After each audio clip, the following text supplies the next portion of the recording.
Assalamualaikum warahmatullahi wabarakatuh. Masya Allah, semangat sekali ya pada pagi hari ini. Siswa laki-laki, siswa perempuan, semuanya semangat dalam menuntut ilmu. Ibu doakan semoga kalian dalam keadaan sehat, istiqomah dalam belajar. Baik teman-teman semuanya, sebelum kita masuk ke pembelajaran materi, adakah yang tidak masuk hari ini?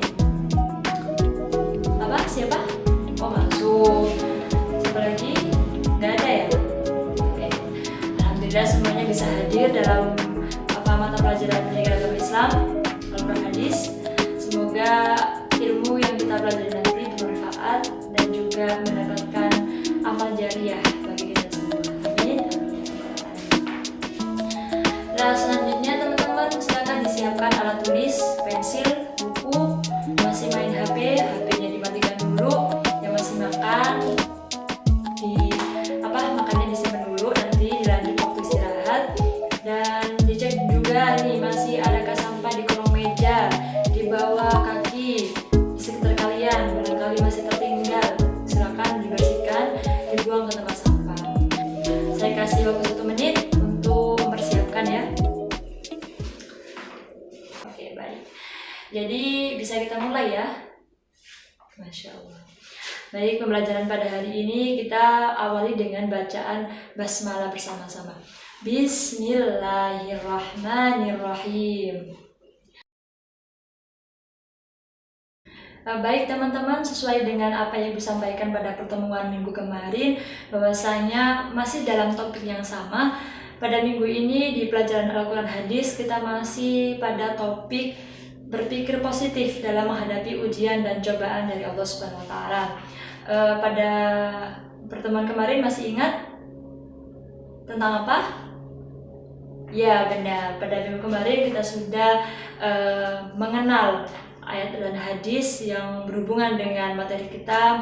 Kita sudah menulis tulisan Arab maupun tulisan Latin. Semuanya menulis, alhamdulillah sudah lunas semua ya.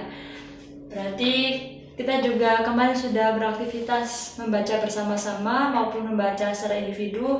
Kemudian kita juga kemarin sudah menguraikan bacaan-bacaan tajwid yang terdapat dalam ayat tersebut, dan juga kita sudah memahami makna, isi, kandungan daripada hadis yang diriwayatkan oleh Tirmizi.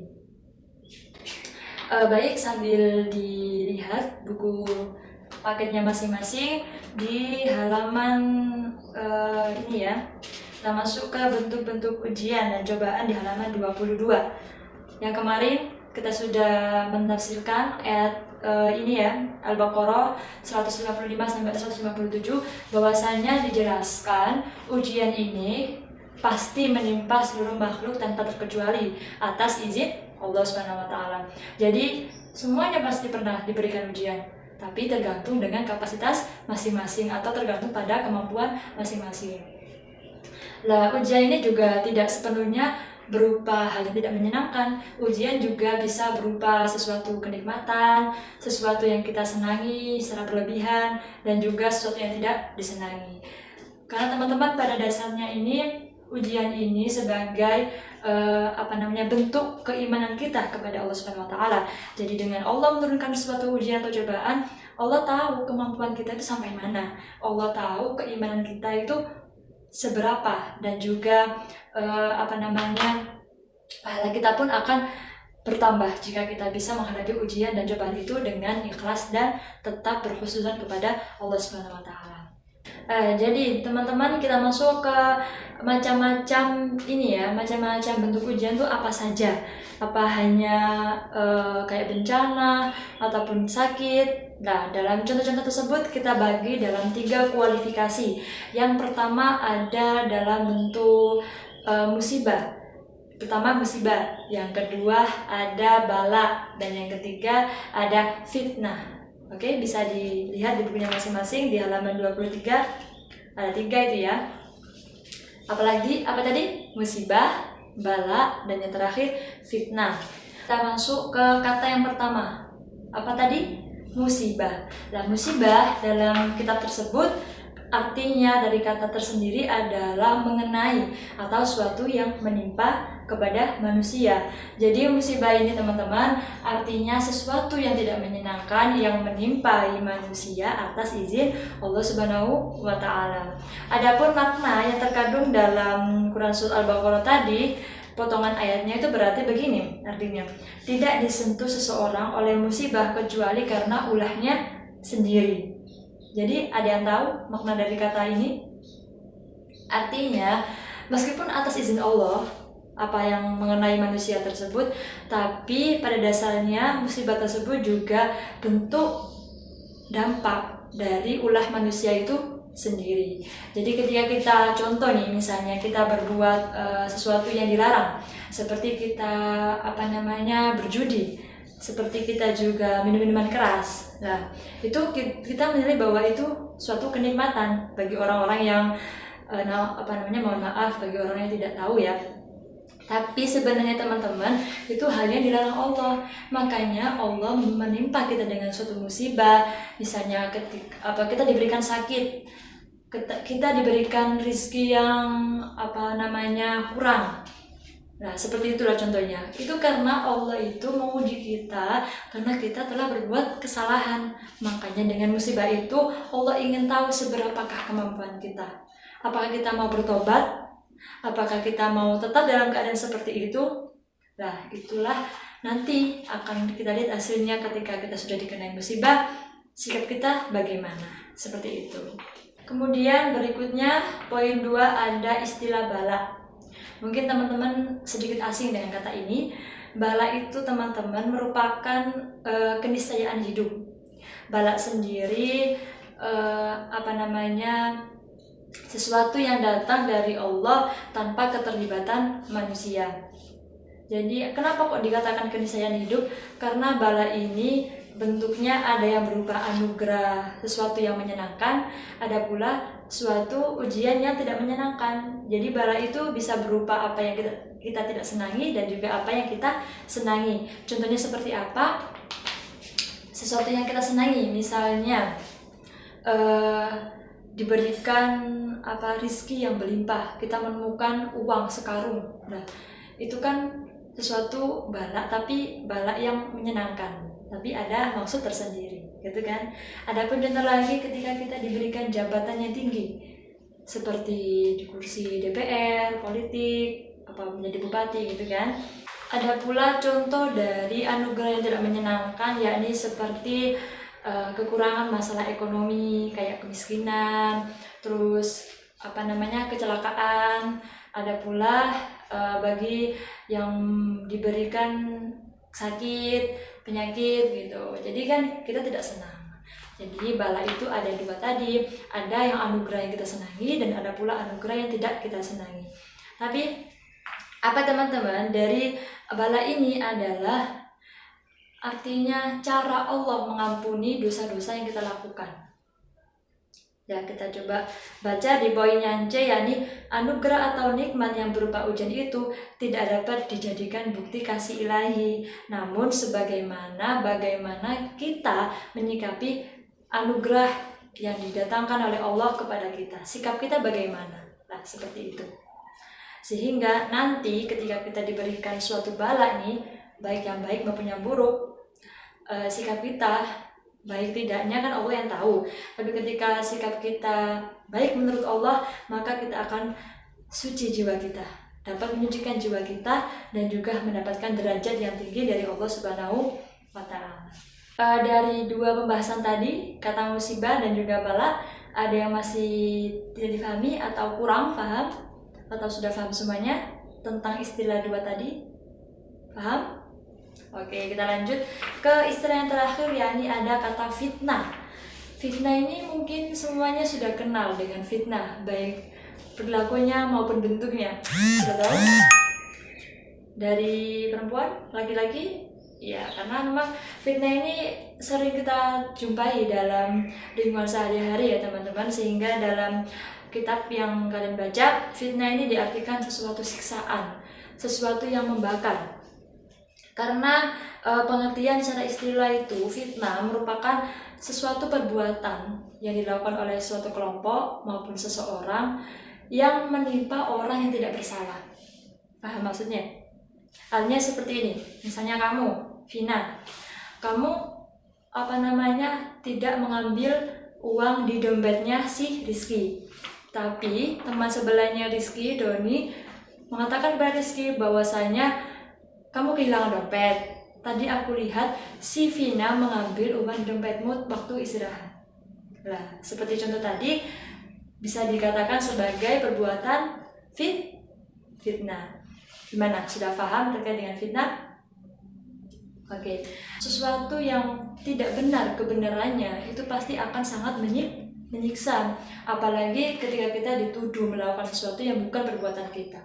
Masya Allah, itu sangat menyesak dalam hati. Jadi teman-teman, ibu berpesan dan tolong jangan sampai mengatakan apa yang bukan kebenaran, sehingga akan menimbulkan suatu fitnah kepada orang lain. Naudzubillah ya, jangan sampai kita berbuat fitnah. Coba ibu tanya sekali lagi, siapa di sini? Oh, kamu, namanya Rizky. Ya, Rizky. Ibu kasih pertanyaan. Contoh dari musibah apa? Satu saja. Iya benar, jatuh dari sepeda. Dan dari sepeda juga merupakan musibah ya teman-teman, karena kita nggak mau gitu jatuh dari sepeda karena sakit, dan juga ya kita mengalami kerusakan pada kerugian sepeda kita. Bagus. Oke, kita lanjut ke pembahasan yang kedua, yakni tentang sikap berpositif itu seperti apa dalam menghadapi cobaan dan ujian yang sudah dijelaskan dalam Al-Quran. Kita pembahasan berikutnya yakni tentang sikap positif dalam menghadapi ujian dan cobaan.